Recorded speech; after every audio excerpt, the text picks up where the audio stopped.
business with an outlaw can have hidden costs. If you owed her money and you couldn't pay her, you didn't want to pay her, she would kill you. If she owed you money for drugs and she didn't feel like paying you, she'd have you killed. Anyone that got in her way, anyone that insulted her. She just didn't care. I'm thinking if someone accidentally bumped into her on the street, they could be dead too.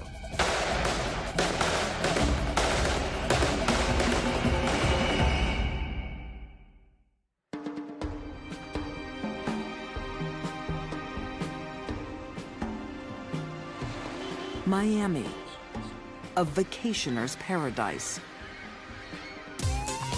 But in the early 80s, the city is riding a different wave. Money. Cocaine. Cocaine. $50,000. It was all money, money, money. It's the hub of a billion-dollar drug industry. They just couldn't spend it fast enough. And America's murder capital. The bullets were everywhere. A crime-ridden city. The cops were just outgunned. Paradise lost. We had never experienced shootouts with machine guns in shopping malls and shootouts with machine guns in rush hour traffic, but we did experience that with the Colombian drug wars.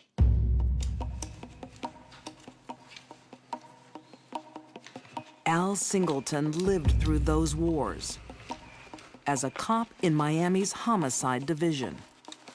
Our homicide rate in 1980 went from approximately 300 a year to 600 a year. So life changed dramatically in the early 80s in Miami. Across the city, ruthless men battle for control of Miami's cocaine trade. But the meanest, richest, most powerful drug lord of them all is a woman. Griselda Blanco, the godmother of cocaine.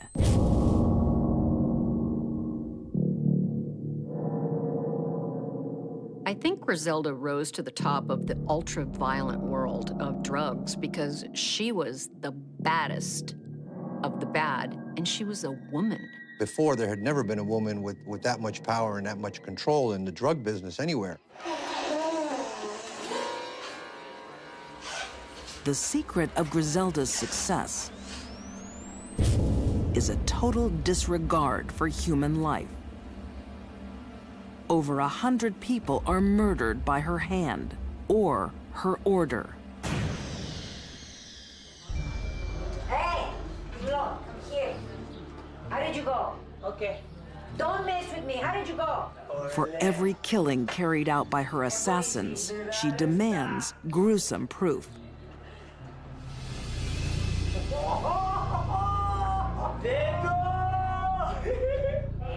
You did good. Very good. She had to prove her stature. She had to prove her ruthlessness. But Griselda does the most personal killings herself. What are you talking about, Griselda? She gained the nickname of the Black Widow because she had some of her husbands killed when either they disagreed with her or wouldn't do things she wanted. It was not a wise decision to be married to Griselda Blanco. Griselda Blanco's violent rise to the top of the drug world begins at the very bottom. She started in Colombia. She came from a very poor family, had a very rough childhood, was prostituted over there. ¿Entendiste, señorita? ¿Le haces caso? Raised in a slum,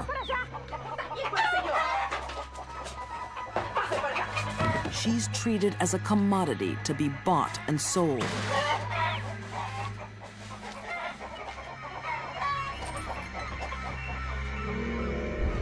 No, no quiero. Párese, por favor. Párese, por favor. No, no, no, no, no. Age 16, she uses forged documents to escape to the United States. She decided to stop being the victim and become the victimizer, and that worked out well for her. It didn't work out for very many people that met her, though. Watching Griselda's rise to infamy was Miami cop Nelson Andrew. Things just fell into place for her, and she became the number one in South Florida and Colombia. Griselda orders murders as readily as other businesses order stationery. But one killing will shock even hardened cops. It begins when Griselda puts out a contract on one of her own hitmen, Chucho Castro. Once they determined where Chucho had been living, they surveilled the house. They saw his car leave the garage of his home one day. They decided to follow it. But the killers don't know that Chucho is not alone. They did not see the fact that in the front seat of the car next to the driver was his son.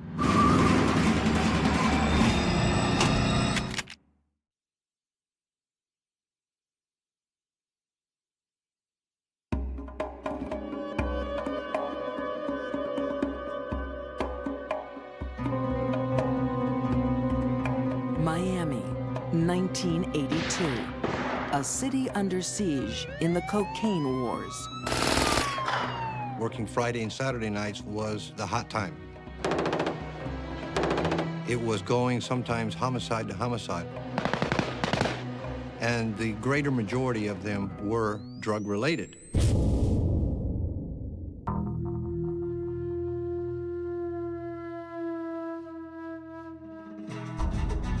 Of all the murders, one leaves a terrible mark. Chucho Castro is taking a drive with his son, Johnny.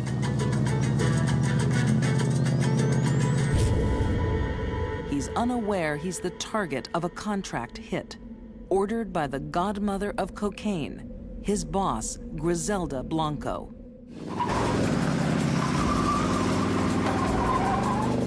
The van pulls alongside of them. They slide the door of the van open, and they start machine gunning the car.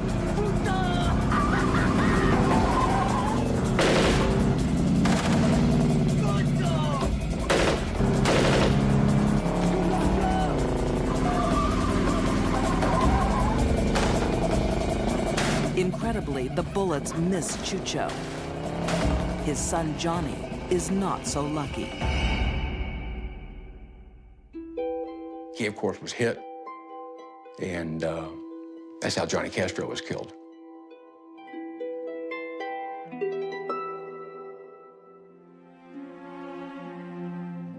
Once he escaped, realized his son had been killed, he drove back home. Really didn't know what to do. He couldn't call the police because he was wanted himself. Took the baby back home. Put ice in a bathtub. Put the baby in the bathtub to preserve him.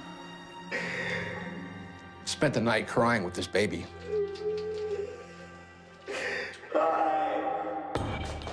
Meanwhile, the hitman Rivy fears he could pay for the mistake with his own life. Do not bring me bad news. It was very close. No close, no close.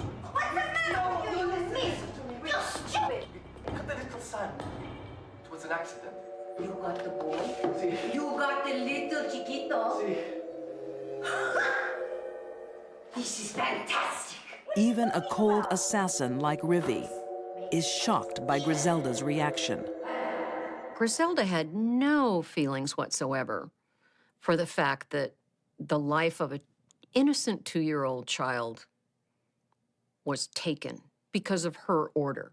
You shot the little boy.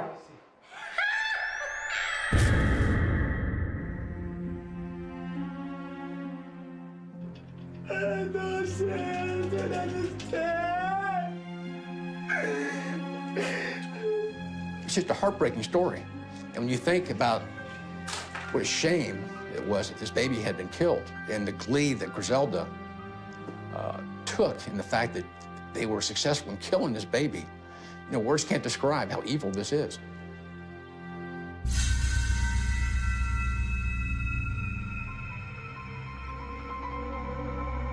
Criminal profiler Candace DeLong believes the seed for this evil was planted in Griselda's childhood. Griselda grew up in poverty, her mother turning her out as a prostitute, her mother's boyfriends raping her. I don't think there was anything bad that didn't happen to this woman. Cruelly abused as a child, Griselda grows up to become the cruelest abuser of them all. Griselda's upbringing was extremely violent, neglectful, and depraved. That ended up being the very world she became queen of. But in the mid-1980s, Griselda's empire comes crashing down.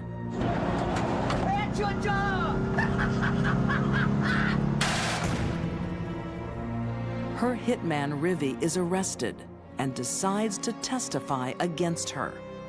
It looks like the godmother is headed for death row.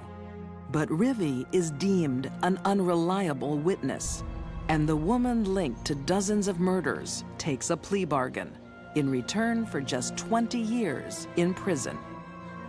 There is no one that deserves to be on death row more than Griselda Blanco.